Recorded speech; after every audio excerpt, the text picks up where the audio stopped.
So now we'll see lawmakers like Krueger head into final budget talks over the next 2 weeks. There are a lot of interested parties here, including the state's county officials. They were in the Albany area this week to meet on their priorities and hear from top officials. Daryl Camp reports.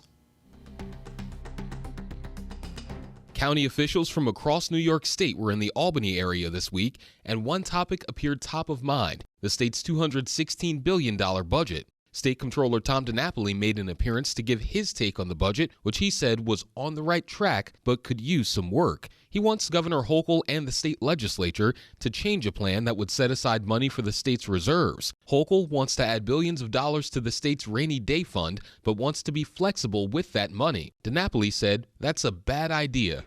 Building up reserves is important, but a concern that I have is a lot of what the governor's proposing is to keep money in kind of on the side, an informal reserve. It's not really the kind of structured, protected reserve that I really think we should be doing. Hochul, meanwhile, had other parts of the state budget on her mind. Lawmakers this week laid out their own priorities for the state budget, which is due at the end of March. They want the budget to be solely focused on the state's finances and stripped of policy. That's bad news for Hochul, who has a few key policy items that she wants in a final budget deal, like alcohol to go. Hochul told reporters that budget or not, she wants it done before lawmakers leave Albany for the year in June. This is to help them recoup the money that they lost during the pandemic when they were shut down. This is a lifeline for them. So I don't want to cut off that lifeline that our businesses are begging for.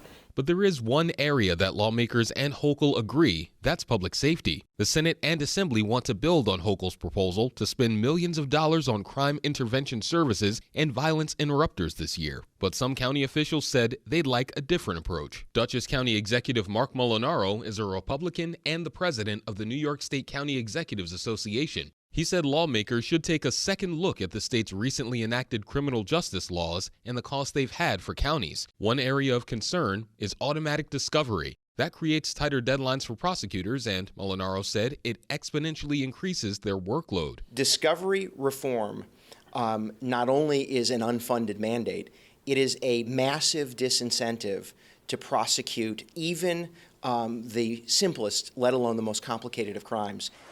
That being said, there is still time for changes to the state spending plan, which is not due until the end of the month. For New York Now, I'm Daryl Camp in Albany.